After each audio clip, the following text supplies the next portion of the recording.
Bahçeli Evler Milli Eğitim Müdürlüğü olarak milli ve manevi kültür benimseyen, evrensel değerleri ilke edinmiş, sosyo-kültürel, sanatsal ve mesleki becerileri gelişmiş, bilim ve teknolojiyle entegre düşünce üretebilen, geleceğimizin teminatı olan çocuklarımızı yetiştirmek için çıktığımız bu yolda toplam 226 resmi ve özel kurum olmak üzere 6.850 personelimizle 115.000 öğrencimize hizmet veriyoruz. Projemizin adından da belli olduğu üzere okul öncesi çocukları kapsayan 5-6 yaş çocuklarını hedef alan bir proje.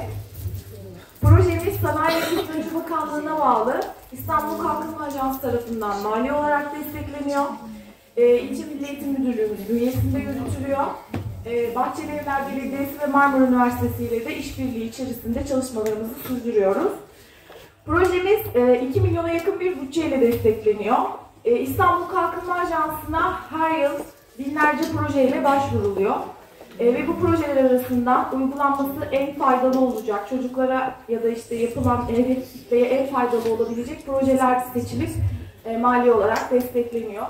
Bizim projemizde okul öncesi alanında yazılan tek proje ve dijital olarak çocukları geliştirmek adına amaçlarından dolayı projemiz kabul gören projeler arasında İstanbul'da tek okul öncesi projesi. Öğretmenimizde paylaştığı bilgiler için teşekkür ediyoruz. Şimdi Bahçeli Evler İlçe Milli Eğitim Müdürlüğümüzün bir tanıtım videosu var. Size o videoyla başlayacağım bırakıyoruz. Dünyada söz sahibi olabilmek için, çocuklarımızı çağın gereklerine göre yetiştirmek için ilkokullarımızdan ortaokullarımıza, liselerimize kurmuş olduğumuz onlarca atölyemizde hem çocuklarımızın geleceğini hem de ülkemizin geleceğini inşa etmeye çalışıyoruz. Bağımlılık deyince, bağımlılık kelimesinin köküne baktığınızda bir bağ kelimesini göreceksiniz. Bağımlılık deyince önce bağdan başlamak iyi olur diye düşündük.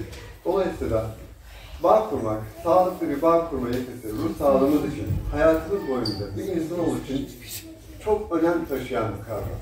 Ve bizim dünyaya geldiğimiz andan itibaren, yani annemizin karnında var olmaya başladığımız anda mesela bir göbek bağı yoluyla annenizle sürdürdüğünüz bağı, dünyaya geldikten sonra da yine anneyle sürdürmeye devam ederiz. İnsanoğlunun ilk ve en önemli bağ nesnesi kim oluyor? Bu noktada anne oluyor. Tabi burada illa öz anne mi diye düşüneceksiniz belki ama bu önemli değil. Burada ilk ve en önemli kişi bakım veren. Aslında burada anne dediğimizde bakım vereni kastediyoruz. Bunu böyle düşünün. Kapsamındaki buluşmaları, konuşmaları gerçekleştirmek üzere kıymetli İlçe Milli Eğitim Müdürlüğü'nün Sayın Enik İlçesi'ni sahneye davet ediyorum.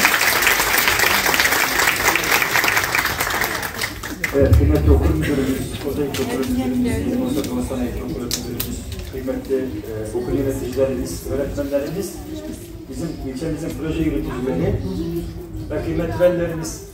Ben de hepinizi sevgi, saygı, muhabbetle selamlıyor, hayırlı günler diliyoruz. Sizler hoş geldiniz. Evet, bugün aslında bildiğimiz şeyler.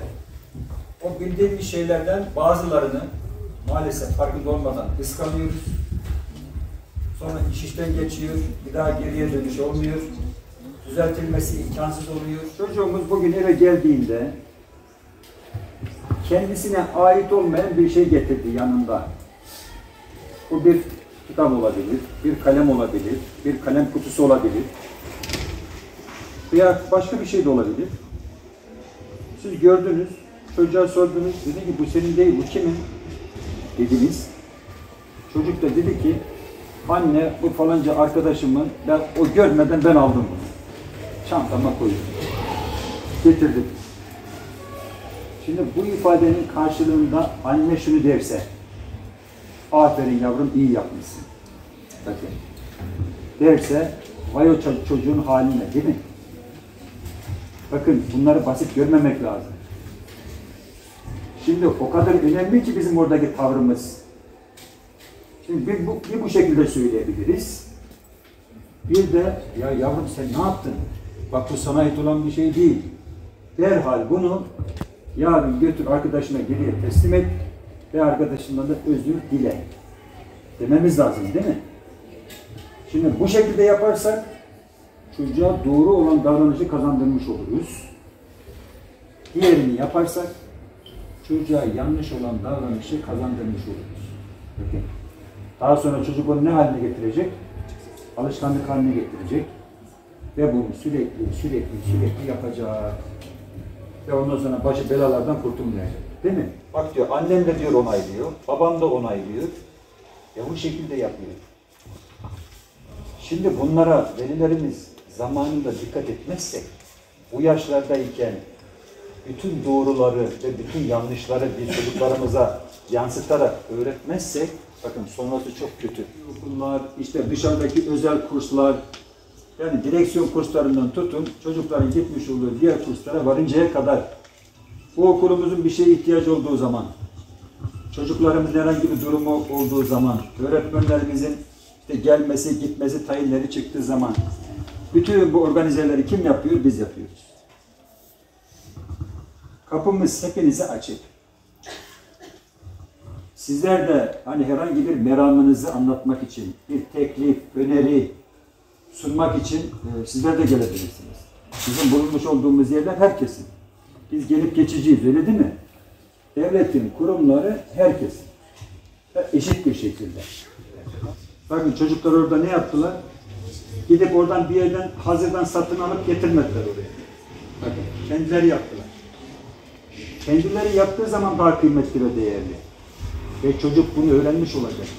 Ve o öğrendiğinin üzerine daha fazlasını da katmış olacak. Kıymetli velilerimiz, sizi yorduk. Çok teşekkür ediyoruz. Ayaklarınıza sağlık. Başka zamanlarda inşallah yine görüşürüz.